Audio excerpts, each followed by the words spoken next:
Power is most effective when it is invisible. So this is a simple enough topic, does not require a lot of interpretation. We will have to discuss what is power. We'll have to discuss that a little bit. We will have to discuss the issues that come with visible use of power. We will have to discuss obviously the benefits of invisible power. We will have to discuss a little bit about how to remain invisible, how do people manage to remain invisible while exercising their power, and we will also provide some examples and two counterpoints. Okay, so let's begin. So what is power? The power is the capacity to exert your will. It is the capacity to change the outcome in your favor. Power has many contenders. So we are listing down all the attributes of power that are coming to our mind. So many contenders. Power is used to make others do what you want them to do. Okay, it is the capacity to exert your will, and it is the power to make others do what you want to do, and it requires a lot of strategy. It requires a lot of planning and the use of tactics. So these are the points about power. Okay, now come to the issues that you have with the visible exercise of power. The first is that people will start to hate you. Why? Because you make others do what you want them to do, so people will hate you. There are contenders who will take you down because everybody wants power. There are many contenders, and people will resist because nobody wants somebody else to exercise power over them, so people will resist. And another thing is your power has a source. You draw your power from a certain source. It could be public will, it could be money, it could be anything. So once your source of power is revealed, other people can take it away from you, or other people also can acquire you and become stronger contenders. So this happens when you exercise your power publicly. So these are the issues with power. We know what is power. We know what are the issues that are there with power. Now let us come to the benefits of invisible power. The first benefit is you get to exert your influence without getting hated, because people don't know that you are the one who's exercising influence, without getting killed or harmed, because nobody knows it is you behind the scenes, and without facing resistance, because if nobody knows you, who are they going to resist?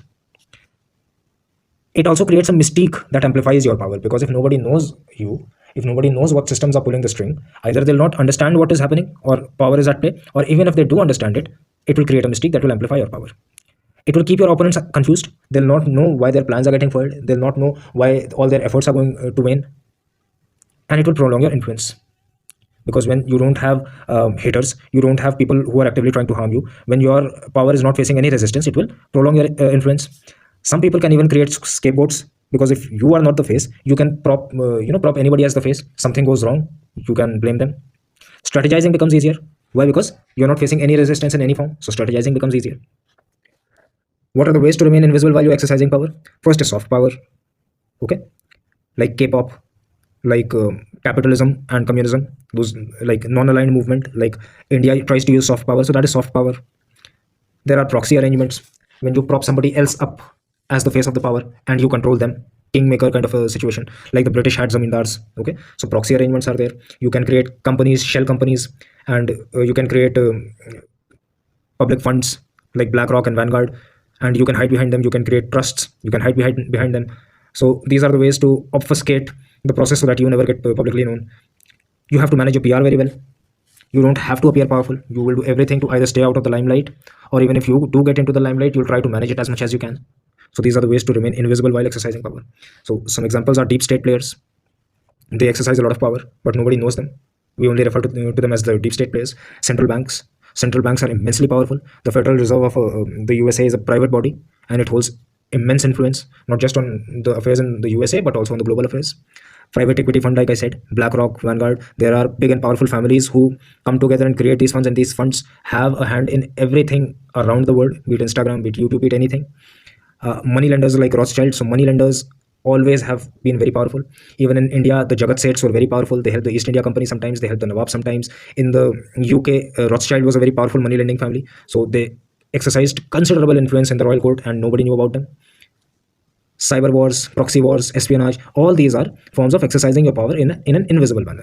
Okay, you're exercising power. You're doing everything that you want. You just not nobody gets to say that so and so is doing it. Some people might realize it. Most people don't even realize it.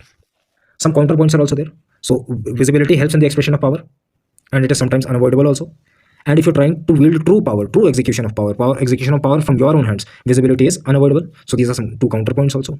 So now we have covered this topic. How we know what is power, we know what are the issues with power, we know what are the benefits of being invisible in the exercise of your power, and we know how to remain invisible. And we have two counterpoints. So when you're going to plan your essay, you'll pick and choose which points you're going to take. For example, you can start with the capacity to exert your will, and then you can show how this will lead people to hate you, and then you can show how being invisible prevents that, and you can show how central banks or private equity exercises this. Okay, 1 point done. And similarly for each of the other points, you will create this kind of a loop sort of a thing. You'll take the reader on this journey.